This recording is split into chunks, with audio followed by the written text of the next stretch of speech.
Então, a partir de agora, a gente está gravando. A gente está dando continuidade ao nosso capítulo 2 da segunda parte do livro. Deixa eu colocar aqui na tela. Vou colocar aqui na tela. O slide atual.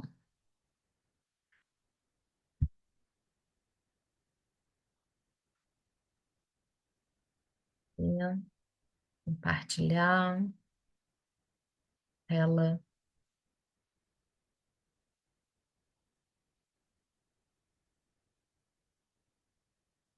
Pronto, vocês estão vendo a telinha? Capinha, nossa. Ainda não. Pronto, foi? Foi, né? Então vamos lá, vamos começar de onde nós paramos semana passada. O Ricardo entrou. Boa noite, Ricardo. Vamos lá. Boa É, noite. Boa noite. Gente, antes de começar, deixa eu fazer uma propaganda aqui. Eu aproveito os momentos que eu estou dirigindo para ouvir estudo, né?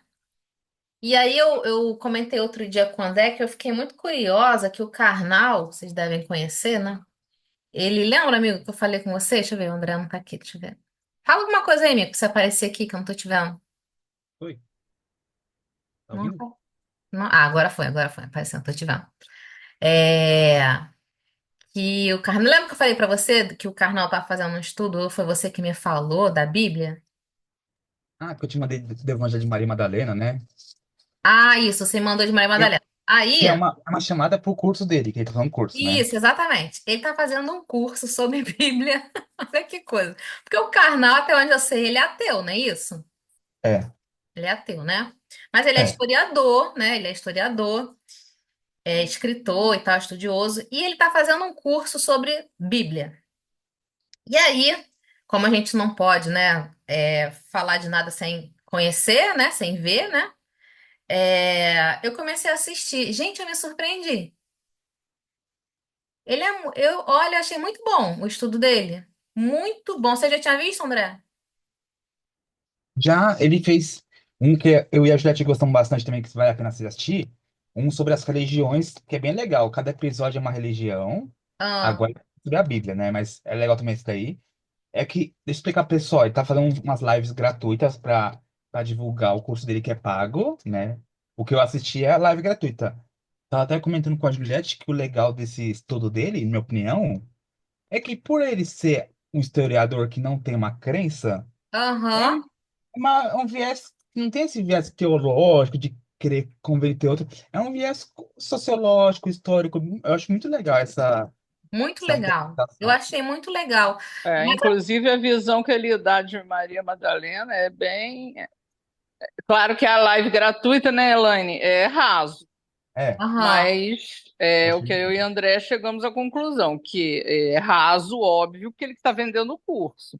aham. Mas, conhecendo o Karnal, eu acompanho o Karnal desde, sei lá, tem 20 anos, eu acho. É, Cabelo. ele com certeza vai aprofundar isso historicamente e com muitas e muitas, como é que se chama? Não é bibliografia, como é? Fontes. As fontes devem Aham, ser bem interessantes, porque aham. ele não está fazendo isso agora. Ele isso aí já está pronto há muito tempo. Poxa, então, eu achei muito legal. Isso que o André falou, eu achei bem legal, que ele tá dando É sim. uma versão que não é uma interpretação religiosa, né? Não, não é, porque ele é Uma ateu versão e é, ele é judeu, né? de Ele é historiador. judeu ateu. É. Essa que Incrível. eu tô vendo não foi essa que você me mandou, não, André. É uma aula inaugural de 2 horas. Isso, isso. Tem 2 horas. Tá no Pra Instagram. pra divulgar o curso, né? É para divulgar o Então, curso. como eu tava dirigindo, eu não vi exatamente, Ah, tá. eu não É entendi porque isso, mas deve ser. Mas eu enfim, acho que ele vamos liberou a tomar o primeira tempo do aula, nosso estudo. ele liberou a primeira aula pra pessoa dar um gostinho, né? É, mas de 2 horas, vale a pena, viu? Vale a pena. Vale a Vamos pena. lá, vamos pro nosso estudo então. Só queria falar que eu fiquei impressionada. Eu comentei com o André, eu falei assim, o que que um ateu tem para falar sobre Bíblia? Mas fiquei Ah, impressionada. Mais uma vez eu pago minha língua, viu? Minha ignorância. Elaine, Elaine. Mais uma vez eu pago a minha ignorância. Vamos lá. É, então, semana passada, né, nós vimos, retrasado, nós vimos Saulo chegou ali aonde Gamaliel estava, e eles tiveram esse encontro muito afetuoso, os dois muito sedentos, né, de ter alguém para conversar no mesmo nível, como a gente falou. Então trocaram ali as primeiras impressões. E aí Saulo começou a abrir o coração dele para Gamaliel, dizendo que ele estava passando por um processo muito esquisito, né, e muito complicado, porque ao mesmo tempo que ele sentia toda a energia do mundo e toda a energia do seu espírito resoluto, né, para agora defender e falar sobre a mensagem do Cristo, ele não conseguia, ele estava sentindo extrema dificuldade. E dificuldades em várias áreas, né? Ele relatou ali para Gamaliel. Dificuldade com os amigos, dificuldade financeira, que ele sabia já que ele ia começar a enfrentar, porque com certeza ele não ia poder continuar como um doutor da lei, teria que abrir mão desse cargo. É, E ele estava com essas angústias no seu coração. Então ele queria esclarecer ali para Gamaliel e queria ouvir de Gamaliel porque era o mestre querido dele, né? Apesar deles terem se desentendido lá atrás, Gamaliel foi quem conduziu Saulo na sua formação. E engraçado que eu não sei o que que eu tava assistindo. Eu adoro quando eu faço isso com vocês. Eu li não sei aonde, ouvi não sei aonde, mas enfim. Mas eu vou passar a anotar. Mas é, de uma pessoa falando assim, que a gente já sabe, né? Mas isso que ele falou me fez pensar. Que Gamaliel, ele era neto de Iléu, não é isso, amiga André? Iléu, ele era de uma escola rabínica, aonde ele tinha como principal fonte de inspiração para o estudo dele, da lei, o amor, né? O amor, a amorosidade.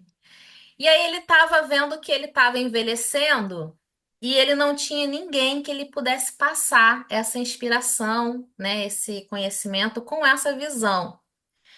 E aí ele foi, pegou Gamaliel e começou a instruir Gamaliel nessa escola, nessa ótica amorosa. E aí então Gamaliel seguiu os seus passos, né? E sempre teve na sua escola, né, rabínica, ele sempre teve um olhar mais amoroso, mais humano, né, da lei.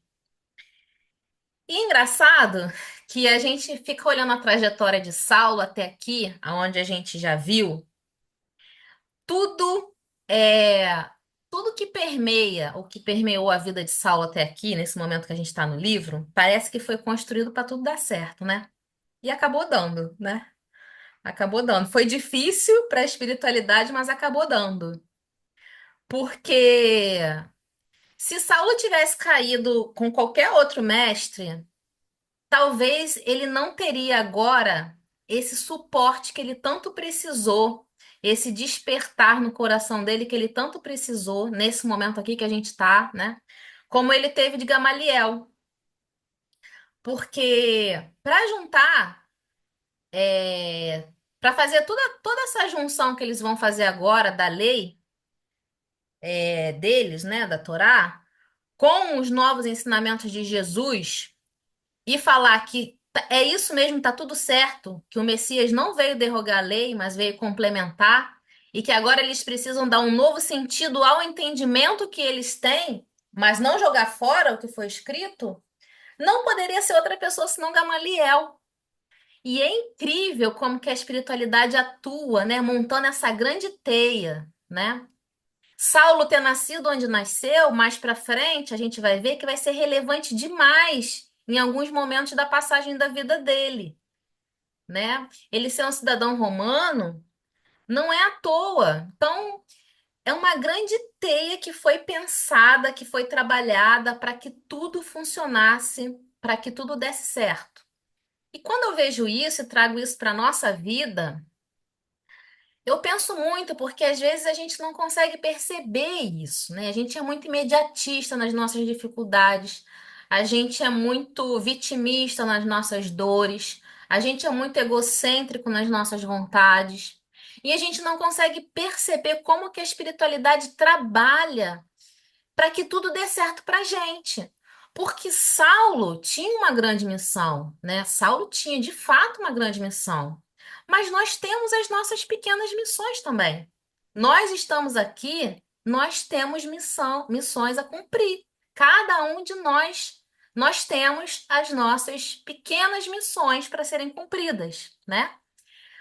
Seja com a gente, né? Com o nosso desenvolvimento, isso é inconteste, seja auxiliando quem está à nossa volta, auxiliando aqueles que nos tiram a paciência, auxiliando aqueles que no nosso olhar nos atrapalham, a nossa caminhada, seja na nossa família, no nosso meio de trabalho, seja na nossa comunidade, nós temos as nossas pequenas missões e nós somos auxiliados também por essa grande rede que é a espiritualidade que nos ampara.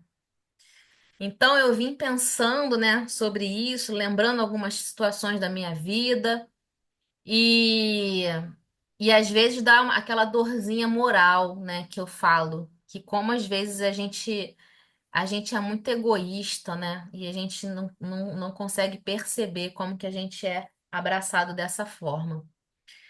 Fala, amiguinho André. Tá com o microfone aberto? Não quer falar, não? Desculpa, eu tinha esquecido. Não, concordo com você. Não, Todos nós pensei que... temos nossas pequenas missões, né? Junto aos nossos, junto a nós mesmos, né? Toda reencarnação tem uma missão por trás, não tem um planejamento, né? Ah, legal você fazer esse exercício de autoconhecimento, né? De recapitulação, acho legal. E com relação a essa questão do Iléu, com certeza, né? Tinha as duas grandes escolas dos fariseus, né? A de Léo e de Shammai, uma era mais rígida, a outra era mais amorosa, como no caso do Léo. Então, tudo favoreceu, né? Para que o vaso escolhido, Saulo, nascesse sobre os pés de Gamaliel, neto de Léo, né? Inclusive, Léo está muito envolvido com as grandes navegações, segundo o Brasil Coração do Mundo, Pátria do Evangelho, né? E na descoberta do Brasil, enfim, é de outro assunto, mas até para o nosso Brasil, como uma nova pátria do Evangelho, ele está importante. Quer dizer, a gente vê que até o Iléu encarnar um pouco antes de Jesus, não foi à toa, né? Ele tá, de certo modo, preparando aquele povo lá para um olhar mais amoroso da lei, né? Enfim, então foi tudo providencial, nada é à toa. Vieram os profetas, né? Mas aquilo que a gente chama de silêncio profético, que não tem nada escrito dos profetas e tal, mas a 400 espiritualidade, anos, né? a espiritualidade não ficou parada. Então, encarnaram pessoas como Hilel, né? Que vieram colocar essa sementinha no coração do povo, no coração de Gamaliel, consequentemente no coração de Saulo, né? Então, indiretamente, Saulo está bebendo da fonte de Hilel, né? Através do seu mestre Gamaliel, né? Muito legal, muito bom. Então, e aí, Saulo foi, né, lá então, encontrou Gamaliel e abriu seu coração. E nesse momento ele fala assim, ó, mestre amado, sempre enxergastes as soluções do bem, onde minha imperfeição não devassava senão sombras amargurosas. Amparai meu coração, mergulhado em dolorosos pesadelos. Preciso servir aquele que se dignou arrancar-me das trevas do mal. Não posso dispensar vosso auxílio neste transe difícil da minha vida. E aí é um pedido, né, de Saulo para Gamaliel auxiliar ele. E Gamaliel, a gente comentou semana passada, aquele que estava sendo tido como louco, né, pela sua própria família, começa a dialogar com Saulo de uma maneira maravilhosa, lúcida, equilibrada, inteligente, né, e começa a buscar no comportamento de Saulo próprio, né? Dando um exemplo para ele, mas sem citar que era ele, né? Mas não precisava. E também na própria lei que eles conheciam, né? Então ele já começa aqui a dar uma nova interpretação. Aí ele falou: ó, examinemos tuas dúvidas de maneira particular, a fim de estudarmos uma solução adequada a todos os problemas à luz dos ensinamentos que hoje nos iluminam. Ou seja, é como a gente fala hoje, tá na dúvida? Vamos pensar como agir de acordo com Jesus, né? O que Jesus faria nessa situação? Vamos analisar ponto a ponto, ponderadamente, com calma e vamos ver o que que a gente tem que fazer. Ele começa a falar. Você fala do desprezo experimentado na sinagoga de Damasco, mas os exemplos são claros e convincentes. Também eu, atualmente, sou desprezado, né? Em Jerusalém, a gente viu Simão Pedro, que acolhia os doentes, né? Por amar os pobres de Deus, também foi desprezado e tido como louco. Estevão cadê? Estevão morreu sob pedradas e também só fazia a mesma coisa, né? Acolhia e falava do amor. E o próprio Cristo, Redentor dos homens, não se furtou aos martírios de uma cruz infamante entre malfeitores condenados pela justiça do mundo. A lição do Mestre é grande demais para que seus discípulos estejam à espera de dominações políticas ou de altas expressões financeiras em seu nome. E aí isso vale para a gente até hoje, né? A lição de Jesus é gigantesca demais para a gente vincular isso a qualquer nome que seja, né, de qualquer divisão política ou qualquer comportamento social ligado ao materialismo. Quem ainda vincula Jesus a essas coisas não entendeu a mensagem. Não entendeu. A mensagem é muito maior. A mensagem é muito grandiosa. A mensagem é uma mensagem em que todos nós, visitantes do planeta Terra, né? E aí você quebra qualquer muro, qualquer preconceito que separe os povos. Nós, visitantes do planeta Terra, somos todos irmãos e precisamos aprender a nos amarmos. A natureza que sustenta esse planeta é nossa irmã e a expressão maior desse Deus. Enquanto a gente não aprender a cooperar com ela, tanto quanto ela nos mantém vivos, a gente não vai progredir. Então, enquanto a gente não. São essas simples barreiras que a gente precisa quebrar, né? Enquanto a gente não compreender essa mensagem, que para mim foi a principal despertar de Saulo, quando ele compreendeu que o Deus, que o povo de Israel professava não era único e exclusivo do povo de Israel, mas nas palavras dele, Israel significa o mundo todo, né? Quanta Palavra de gente não. Estevão. Hã? A palavra dele não, de Estevão. De Estevão, isso, desculpa, amigo, de Estevão.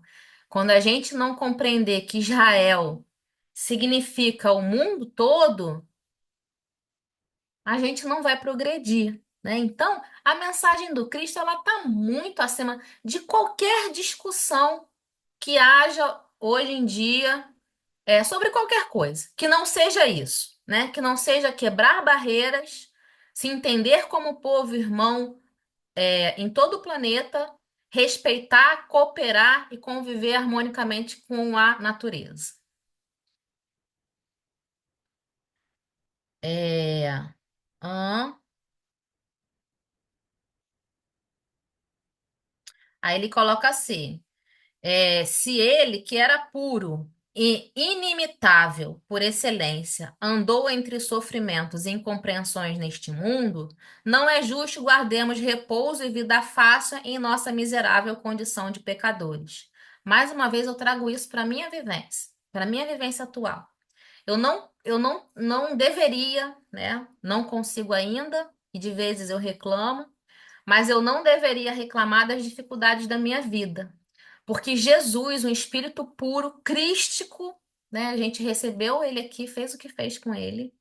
É até uma brincadeira com um amigo nosso do Recanto, o Ítalo, né? Que vocês conhecem, de vez em quando tá aqui. Ele fala que tem uma chargezinha que ele gosta muito, que é Jesus visitando um outro planeta. Não, minto. É um terráqueo visitando um planeta conversando com um extraterrestre, né? Um morador de um outro planeta. E esse morador, desse outro planeta, ele fala assim: Jesus vem aqui todo ano. Aí o terráqueo, né, que tá lá no outro planeta visitando, ele fala assim: Ué, todo ano? Fala assim: todo ano ele vem aqui. E lá? Eu falei assim: não, lá ele só foi uma vez. A gente tá esperando ele voltar, mas ele não voltou ainda não. Aí o extraterrestre fala assim: ah, não, não voltou não. Aí o terráqueo fala: o que que vocês fazem assim quando ele vem, né? O que que vocês fizeram para ele voltar todo ano? Aí fala assim: ah, todo ano quando ele vem a gente dá chocolate para ele. E lá, o que que vocês fizeram com ele quando ele foi? Então, é uma chargezinha de brincadeira que tem lá, que foi o que a gente fez, né, com Jesus. Então, a gente não teria que ter direito de reclamar, né, das coisas, das dificuldades que acontecem na nossa vida, até porque todas elas são frutos das nossas escolhas, né? Então, por que que a gente quer repouso e vida fácil em nossa miserável condição de pecadores? Vamos prosseguir. Eu acho que foi. Ah, não, aqui a gente falou também. Vamos lá, vamos dar uma recapitulada. Esse trecho é muito bonito, acho que vale a pena a gente recapitular. Então, Saulo ouvia aquelas palavras mansas, mas enérgicas, né, com a alma dolorida, até porque muita coisa falava dele, né, principalmente no que se relacionava a Estevão, que Gamaliel teve a delicadeza de não falar, você perseguiu, você mandou apedrejar, você, não sei o quê, mas usou o exemplo de Estevão para mostrar para ele que, né, ele também esteve desse outro lado.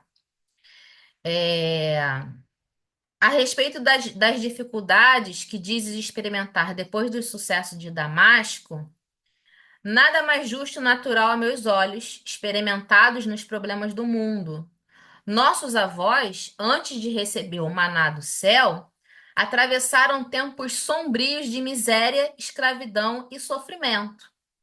Sem as angústias do deserto, Moisés jamais encontraria na rocha estéril a fonte de água viva. Nós comentamos aqui sobre esse maná, né? Eu trouxe essa questão, explicando que lá em Êxodo, depois que Moisés libertou o povo da escravidão, eles andaram pelo deserto e o povo o tempo inteiro reclamando com Moisés. Reclamavam da fome, reclamavam da sede. E aí, num determinado momento, acho que eu falei que estava no capítulo 16, né, de Êxodo, não estou com a minha Bíblia aqui, que ficou lá em São José. No capítulo 16 de Êxodo, é, Moisés vai e fala com Jesus: olha, eles estão reclamando que eles estão com fome e tal, o que que eu faço? E aí, Jesus falou que ia todo dia enviar o maná, né? E acho que no versículo 33 tem a descrição do maná, mas que só podiam ser colhidos o necessário para cada pessoa. E bom, eu já falei sobre isso no estudo passado, na simbologia dessa passagem é a providência de Deus, né? Deus é providência divina em nossas vidas o tempo inteiro. Basta a gente saber colher a porção que nos cabe, entender e confiar. Porque o que Deus queria mostrar para o povo era isso, que eles precisavam ter fé e confiar, porque a providência divina ela está o tempo inteiro ao nosso lado. E aí Gamaliel tá pegando, olha que maravilha isso. Isso que Saulo precisava, né? Gamaliel tá indo lá no texto que eles dominavam, é, e tá mostrando para Saulo, através dos textos, não tá nem falando do evangelho, das anotações que ele tem ali na mão dele, ó. Ele não tá nem falando das anotações de Levi. Ele está falando da própria, do próprio ensinamento sobre Deus que está na Torá, né? E aí ele está falando, ó, o maná nossos avós, antes de receber o maná do céu, atravessaram tempos sombrios de miséria, escravidão e sofrimento. Precisaram passar pela dor, pela dificuldade, para poder, em determinado momento, é, receber oh meu Deus, eu falei agora a palavra, providência, né, para poder aprender, compreender, fortalecer a sua fé de que Deus é presente o tempo inteiro. E também em razão da sede, que é outro momento, que eles estão no momento do deserto onde eles não têm água para beber, e aí eles de novo vão reclamar com Moisés, aí Moisés vai lá na rocha e da rocha tira a água, né? Tudo Deus falando para ele fazer isso. Enfim, tudo que Gamaliel está falando aqui para Saulo é o seguinte: segue a tua caminhada, porque Deus proverá. Deus vai te acompanhar, Deus é contigo, fortaleça a sua fé e que no momento certo, o que você precisar, você vai ter. É isso que Gamaliel está falando. Aqui a gente já volta. Aqui eu acho que já é o que a gente vai começar hoje, né? Deixa eu ver. Ah, acho que é aqui. Bom, é aqui, né, amigo? Quer falar alguma coisa, amigo? Até essa recapitulação que eu fiz? Pode seguir. Foi muito bom. Pode seguir? Tá bom. Vamos lá. Então vamos começar. E talvez ainda não tenhas meditado melhor nas revelações da Terra Prometida. Olha isso, gente, que impressionante essa lucidez de Gamaliel. Que região seria essa se, guardando a compreensão mais vasta de Deus, descobrimos em todos os pontos do mundo mananciais de sua proteção? Olha isso. Aqui, o que que ele está falando, né? O povo de Israel aguardava a terra prometida, achando que essa terra prometida era um lugar físico num espaço geográfico determinado, né? Mas não era. Isso é uma mensagem simbólica, né?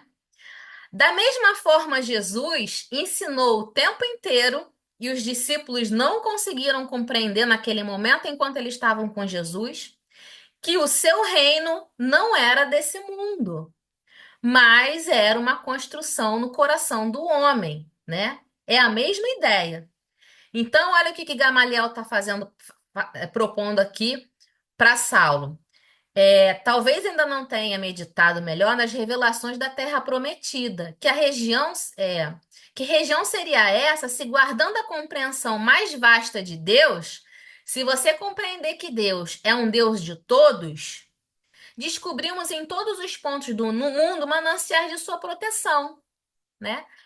Deus não protege só o povo de Israel. É justo achar que Deus criou um planeta inteiro para proteger um único povo?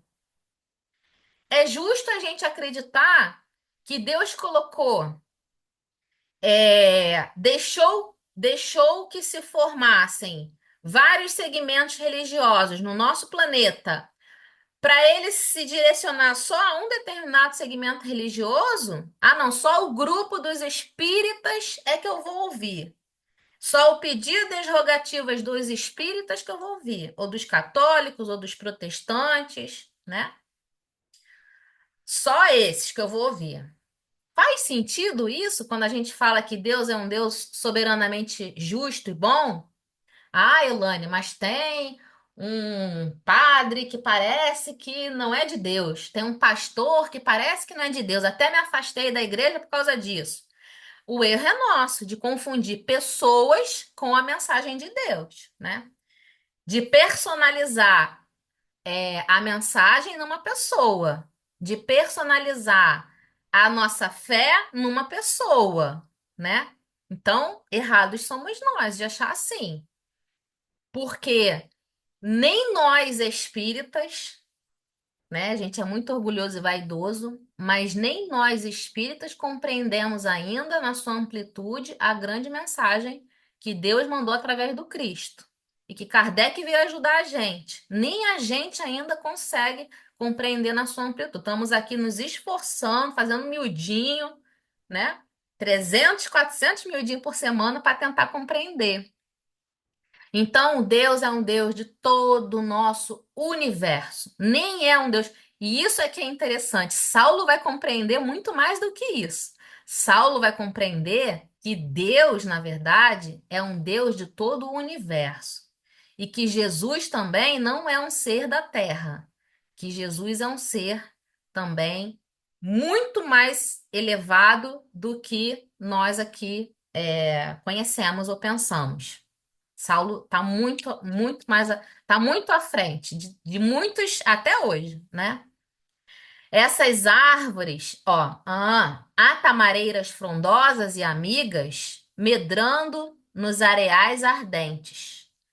Essas árvores generosas não transformam o próprio deserto em caminhos abençoados, cheio do pão divino, para matar a nossa fome? Nas minhas reflexões solitárias, cheguei à conclusão de que a terra prometida pelas divinas revelações é o Evangelho do Cristo Jesus. Olha isso, gente, que bonita essa fala de Gamaliel. O que que ele está falando aqui, né? Há tamareiras frondosas e amigas em todo o deserto, né? Deus colocou tamareira para matar a nossa fome, né? É, não transforma o próprio deserto em caminhos abençoados, cheios do pão divino para matar a nossa fome? Ou seja, nas minhas reflexões solitárias, cheguei à conclusão de que a terra prometida pelas divinas revelações é o Evangelho do Cristo Jesus. Ou seja, né, o Evangelho do Cristo Jesus, ele é o caminho para a nossa terra prometida, né? Ele é a própria terra prometida. Por quê? Porque essas revelações, elas nos são dadas para que a gente transforme o nosso coração, né? Para o nosso coração, para a gente trazer para o nosso coração. Então, tudo que há nele, na verdade, né? Essa terra de amor, esse local prometido onde o amor vigora, é ali que está o caminho. Quer falar, amiguinho André? Então, ele tá mais do que uma memória de um livro escrito, cita referência a uma memória viva, viva na cabeça mesmo, não no livro, né? Por causa que era contado, recontado, né? Essa história do Êxodo. Toda a Páscoa eles recontavam a mesma história, enfim, em outros contextos também, né? E ele tá reinterpretando que aquela história pode ser entendida não só como uma libertação física que Moisés fez da escravidão do deserto, mas ele quer dizer também que é possível interpretar essa passagem como uma síntese da nossa evolução espiritual, a qual nós, se outrora estávamos num estado de Egito, né? Que não é, aqui no caso, não é uma localidade, mas é Egito, tem até o termo no hebraico que significa limitação, estreiteza, né? Ryan, coisa assim, eu esqueci o nome, como fala, né? É um estado de espírito, a qual nós estamos, muitas vezes, para nossa ignorância, apaixonados pelos sentidos, né? Inclusive, o povo muitas vezes queria voltar, né? Ah, lá a gente tinha o que comer, tinha o que... Quer dizer, nós somos esses que muitas vezes somos convidados a avançar um pouco a mais. A caminhada é difícil, é um deserto, né?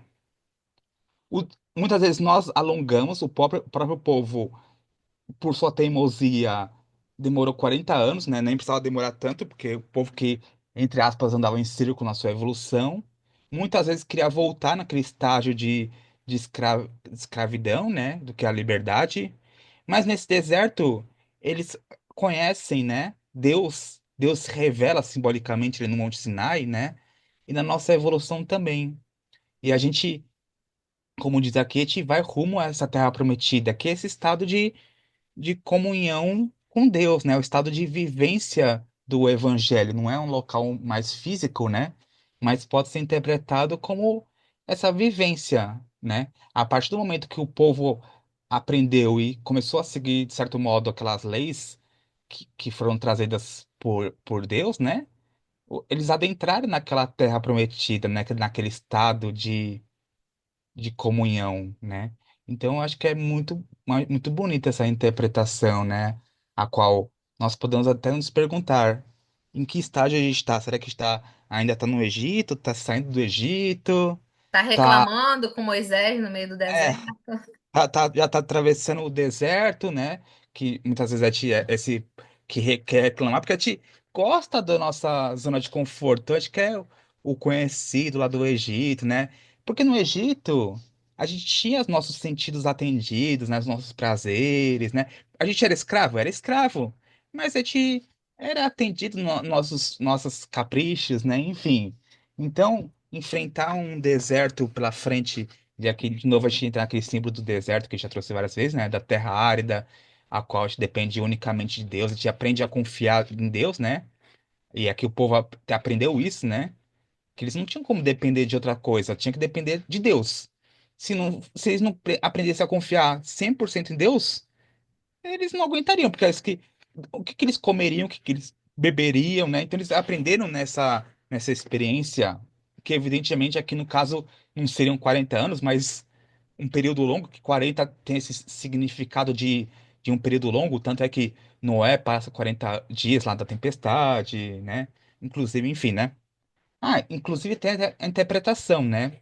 A passagem que Jesus encena no deserto, as três tentações, é uma referência ao Êxodo, porque o povo cai em três vezes ali na travessia, né?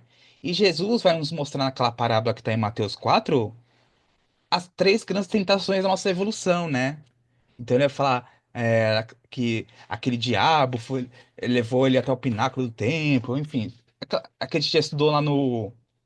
Ah, pelo menos a Kátia, né? Que estudou na sexta-feira, a gente estudou. Enfim. Então a gente começa a ver que localidades físicas, a gente pode interpretar sim, mas são mais do que localidades físicas, são localidades espirituais, né? E nossa meta é pode chamar o que vocês quiserem, né? De, de Terra Prometida, de Evangelho, de Reino dos Céus. Eu só entendo que eu mudaria um pouquinho assim, não, quem sou eu para ressignificar Gamaliel, mas o que que eu entenderia? O Evangelho não é, eu acho que não é a Terra Prometida em si. O Evangelho é o mapa que nos permite atravessar esse deserto de uma Uhum. maneira mais curta possível, né? Evidentemente, então, quer dizer, o Evangelho que Jesus trouxe pra gente, que é o roteiro de Deus, né? O roteiro como chegar mais rápido nessa meta. E se a gente viver integralmente esse roteiro, esse mapa, a gente vai adentrar nessa terra prometida, né? A gente vai viver nesse estado de reino dos céus, de reino de Deus, né? Enfim, eu pensei isso. Concordo, não concordo com você. Eu acho que ele está falando aqui nesse sentido. Acho que no sentido de reino dos céus, né? Eu acho que Isso. eu acho que sim. No sentido de. Porque assim, ó, a gente não precisa alcançar, atravessar o deserto para alcançar o evangelho, né?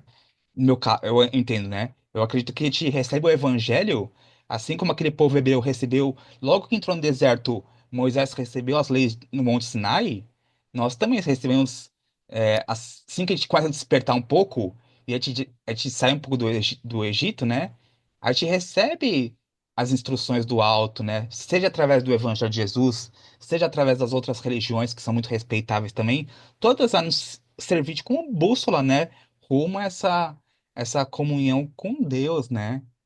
E também entra com essa parte que você falou, né? De mostrando para Saulo que Deus não é mais Deus que habitava em Jerusalém, né? Que habitava no templo, que era só dos judeus, né?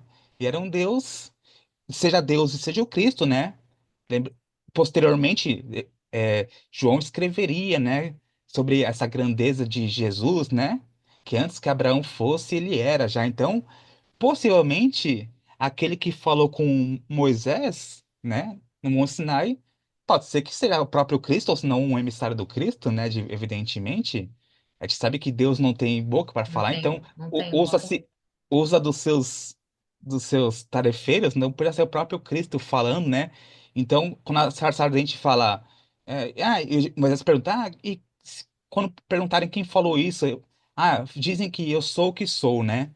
E Jesus remete muito a essa eu sou a tal que eu sou, né? Esse eu sou remete muito a essa figura que eles conheciam muito ali no na sarça ardente, enfim.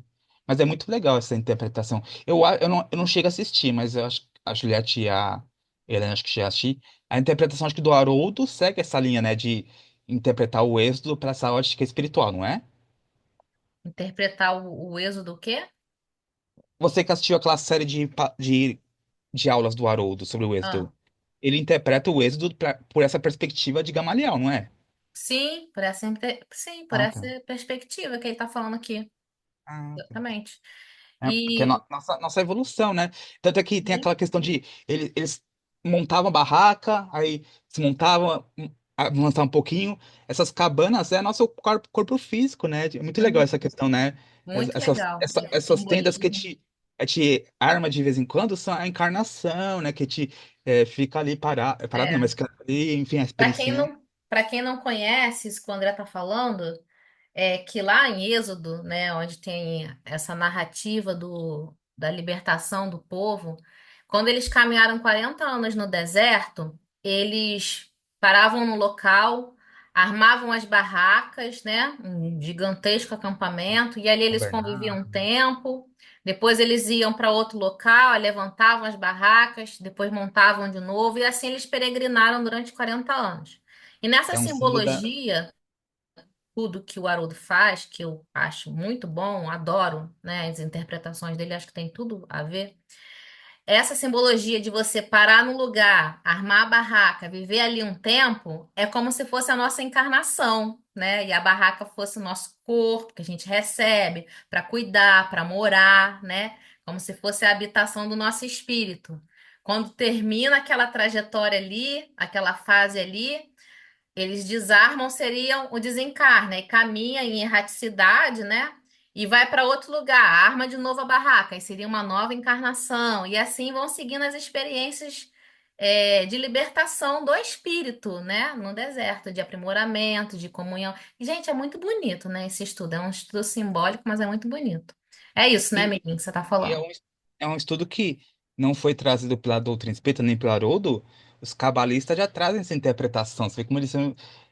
Claro, eles ficaram milhares de anos pensando nisso, né? Enfim, interpretando, sendo intuído, né? Então, Gamaliel também não está sozinho, né? Tive que futuramente os cabalistas, né? Que é aquela linha mais mística ali do judaísmo, enfim, já vai começar a interpretar, né? Com esses outros olhos, essa travessia, né? Enfim. A Priscila colocou aqui no chat, eu reclamo e depois me arrependo, né? Então, a gente tá sempre querendo voltar, né, pro nosso Egito, né? De querer voltar, tá reclamando com Moisés, tudo tá A ruim, gente é né? assim, prima. A gente é assim. A gente é muito criança berrenta ainda. Muito bom. Ó, só. Tanto é que chegou um momento que ele fala: esse Deus aí é muito chato, é muito ruim, né? Vamos fazer um Deus na nossa cara. E ergueram o quê? Bezerro de ouro no deserto, né? Foi um grande equívoco ali do povo. Então a gente também faz isso, enfim. A gente briga com Deus, faz birra. É igualzinho, pô. Reclama. E anda, Eu costumo, quando eu reclamo, eu me arrependo, né? Eu falo, ai, Jesus, desculpa. Aí eu fico assim. Aí eu mesmo eu faço a pergunta e respondo. Ai, Jesus, tu deve falar assim, garota chata, cara, reclamona, vai tem aquela procurar o que lição, né? fazer. Tem aquela lição que reclamar é clamar novamente, uma coisa assim, não é? Reclamar, a palavra reclamar significa Ah, clamar novamente. não sei, é. É de Mas novamente olha só, reclamar. prima. Tem gente que reclama, tem gente que comete crime, né? A gente já tá uma caminhadinha na frente, né? A gente só reclama, né?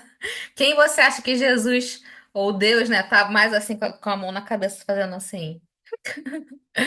Ó, só para fechar esse quadrinho aqui, isso que o André falou, né, sobre essa fala de Gamaliel, que cheguei à conclusão de que a terra prometida pelas divinas revelações é o evangelho do Cristo. Não que o evangelho em si seja a terra, né, mas o caminho, né, a construção que esse evangelho vai levar. E qual é a terra prometida, né?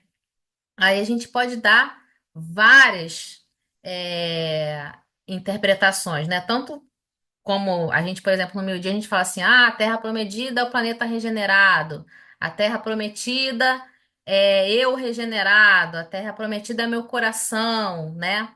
Mas então, o que que eu tô falando? O que ele tá falando aqui não é o próprio evangelho, né? Que é a Terra prometida, mas o caminho que esse evangelho vai levar a gente a encontrar, né, amigo? Eu tendo a imaginar que a Terra Prometida é muito mais interno. Se for da questão externa, pode ser também, mas aqui é tudo um estado de espírito interno, né? Entre Sim. aspas, né? É, Assim como Jesus vai falar futuramente de um reino de Deus, né? Que não é um reino material, é um reino de estado de espírito. Essa terra aqui não é uma terra física, é uma terra do coração, né? Lembrando da parábola do semeador, eu ia falar do bom semeador, do semeador. Então a gente vê que. é, você colocou um Josué, Caleb? Ah, não, esse daí é outro slide. Ah, tá. outro slide. Ó, Então tem mais coisa pra falar. tem muita coisa. Ó, e a medida. Aí ele aqui, Gamaliel prossegue, né? Mas fica com o teu microfone aberto aí que tem mais coisa aqui para você falar aqui. Presta atenção aqui, ó. Tô prestando, pode falar. E a meditação nos sugere comparações mais profundas. Isso aqui é Gamaliel, né, falando. Quando nossos ascendentes mais corajosos trabalhavam por conquistar a região privilegiada, numerosas pessoas tentavam desanimar os mais pertinazes, asseverando que o terreno era inóspito, que os ares eram insalubres e portadores de febres mortais, que os habitantes eram intratáveis, devoradores de carne humana. Mas Josué e Caleb, num esforço heróico, penetraram a terra desconhecida, venceram os primeiros obstáculos e voltaram dizendo que dentro da região manava leite e mel. O tempo inteiro ele volta lá nos textos que eles conheciam, né? É, e traz para ele exemplos de passagens que mostram essa fé, essa comunhão, né? Esse olhar, é, mas é em comunhão mesmo, né? Em fé mesmo, em fidelidade a Deus e essa entrega a Deus, né? Eu queria fazer uma viajada. Vai, O nome original de Jesus é Yeshua, como todo mundo sabe, eu acho, né? sim. E no hebraico, Josué também é Yeshua. Onde eu quero chegar? Será que quando ele fala que quando, por exemplo, Josué foi à frente para desbravar essa terra, ele quis lá, nosso irmão mais velho, Jesus, chegou a esse estado antes pra gente, pra desbravar, pra nos chamar, será, né? Aí eu precisava fazer o link do Caleb, que aí eu preciso ver qual o significado de Caleb, mas Josué pode ser um link com uma referência ao próprio Jesus. Verdade. Bem legal isso aí. Verdade. Pode ser. Jesus veio, né, construiu o planeta Terra pra gente, desbravou primeiro. Não a terra física, mas para você de viver primeiro esse estado de espírito, né, de Ah, comunhão. sim, aham, de vivenciar, né? Porque Não, não, tudo que a gente está vivenciando, Jesus, tudo bem que foi há mais de 4,5 bilhões de anos, né? muito Atrás. mais. Muito mais do que isso, mas ele, como nós, nasceu espírito simples e puro, né? Ele não Ele, ele já, chegou. ele já percorreu esse deserto antes, já adentrou essa terra prometida alguma vez, né? Então, pode se, de certo modo, assemelhar que há bilhões de anos atrás, Jesus também adentrou, né? Como Josué adentrou, não sei. Pode ser, legal, legal essa simbologia que você está dando.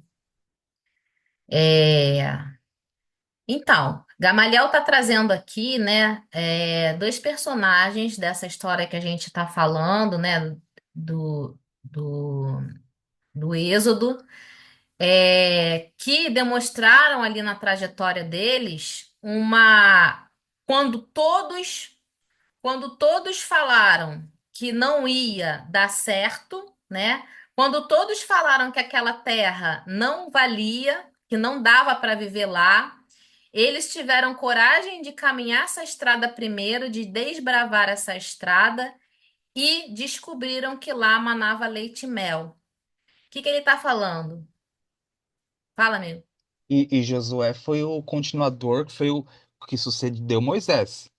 Então, se Moisés é a primeira revelação, Josué seria a segunda revelação. Passou o bastão para Josué. Enfim, não, tô viajando, mas assim. É, Desculpa te interromper. pode ser. Não, imagina, Ah, amor. mas não, mas esse povo aí, você vê que até o último momento eles não aprenderam. Eles, nossa, tava lá à beira de entrar, eles estavam ali para Jericó, né? Eles avistaram as E a grandes gente já muralhas. aprendeu, amigo? Não, é que eu gosto de julgar os outros primeiro.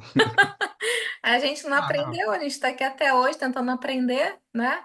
Fala baixo, porque elas vão acreditar. Não, eu ia falar que aí eles avistaram as dificuldades ali, né? Porque seguir Jesus, a gente sabe que não é fácil, né? Esse deserto é árido, né? Mesmo até viver em comunhão com Deus, né? Enfim, aí eles entraram um pessimismo que eles, não, né? Enfim, aí precisou esses dois, Josué e Caleb, né? Irem na frente, desbravarem, né? Falarem como que era, enfim. Seriam, entre aspas, aqueles espíritos que estão um pouco mais adiantados e vão na frente para falar, ó, pessoal, eu voltei aqui da morte para mostrar que é assim, assim, assado, né? Meio que eles eram aqueles que foram à frente do povo, né? Enfim, Moisés foi até um ponto, eles foram até, conseguiram entrar, Moisés não chegou a entrar na Terra Prometida, né? Mas ah, entra nessa questão do pessimismo, né, do povo que só via as dificuldades, né, via as muralhas de Jericó, que era a cidade onde eles adentraram, enfim. Eita, foi muito. Se deixasse, eles voltariam pro Egito depois desses 40 anos, não duvido.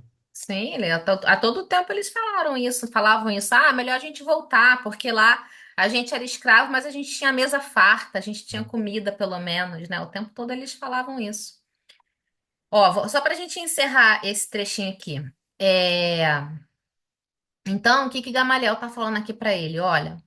Quando os nossos ancestrais mais corajosos trabalhavam por conquistar a região privilegiada, numerosas pessoas tentavam desanimar os mais pertinazes. Então, ele está falando aqui, Saulo, os nossos antepassados, quando tentavam abrir para a gente o caminho que a gente tem hoje, eles foram desacreditados, eles foram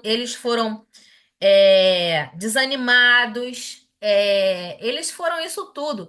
E os nossos ancestrais estavam trabalhando para a gente, né? Para a gente conseguir o que a gente tem hoje. Então, por que que você está reclamando? Todo mundo que vai na frente sofre isso, né, essa incompreensão, porque sai um pouco da manada, né? A gente vê esses grandes luminares que encarnaram aqui, que também foram desacreditados, incompreendidos, né? Foram como o Josué e Caleb, né, em suas medidas. Foram incompreendidos. Foram. E Saulo vai ser esse desbravador que vai levar o evangelho do Cristo para os gentios, que vai entrar em cidades, que vai fundar igrejas, que vai ser preso, que vai ser açoitado, que vai ser apedrejado, que vai ser torturado, mas que no final ele vai encontrar uma região que manava leite e mel. Porque no momento do seu desencarne, ele vai encontrar o nosso Cristo Jesus. E quer mais situação mais doce e mais agradável. Imagina se a gente tivesse a certeza hoje que no momento do nosso desencarne a gente ia ver de braços abertos para a gente Jesus. Imagina isso, né? Então, Gamaliel meio que tá aqui profetizando para Saulo. Eu falei, meu filho, vai, caminha nessa estrada, desbrava essa floresta que no final você vai encontrar um manancial que vai emanar leite e mel para você, né? Assim foi com nossos antepassados e assim vai ser com você. Não vai faltar gente te apedrejando, Não vai faltar gente te insultando, te abandonando, mas a trajetória é necessária e você tem que, e tem que seguir nela. Que horas são? Deixa eu ver. Acho que a gente chegou no horário, né? Chegamos. Então, semana que vem a gente começa daqui. Alguém quer fazer um comentário final para a gente prosseguir? Muito bom esse diálogo de Gamaliel com Saulo, né? Que riqueza, né, de Gamaliel, gente. E a família dele falando que ele tá louco. Então vamos encerrar então por hoje. Vou fazer a nossa prece para a gente encerrar. Querido Mestre Jesus, mais uma vez queremos agradecer por encher os nossos corações com tanta fé, com tanta alegria dessas mensagens que despertam em nossas consciências a necessidade de nos voltarmos para as nossas dificuldades, para as nossas dores, como instrumentos maravilhosos da nossa transformação, para que nós possamos construir em nosso coração esse reino divino de amor, de paz, e que aí depois, Mestre, possamos refletir essa paz em nosso mundo, que tenhamos firmes em nossa consciência o nosso dever individual de cada um de nós. Que a gente possa aprender a não projetar no outro a miséria do mundo, as dificuldades, a violência, mas que sabamos o que cabe a nós nessa trajetória, o que cabe a nós na condução desse planeta. Obrigada, Mestre Jesus. Pedimos que abençoe a todos os nossos companheiros que aqui não estiveram, nossa companheira Ana, a nossa companheira Lourdes, que elas sejam envolvidas pela sua luz amorosa, curativa, e todos os outros companheiros também. E que nós possamos seguir em paz nessa noite. Se conosco, Jesus, hoje e sempre. Obrigada, queridos. Obrigada, boa Boa noite. noite, boa Até, noite. até Até semana amanhã. que vem. Gente, beijo, fiquem com Deus. Catinha e André, até amanhã. Amanhã não vou poder. Como não? É Por que que porque você faz, não? é porque faz um tempão que a Denise, que é uma amiga nossa de Brasília, tá querendo que eu fale no naipe dela e vai ser amanhã. Então, justamente amanhã, que é o mais legal, que é o Remes, eu não vou poder estar. Não acredito. Peraí, Eu, deixa eu desligar.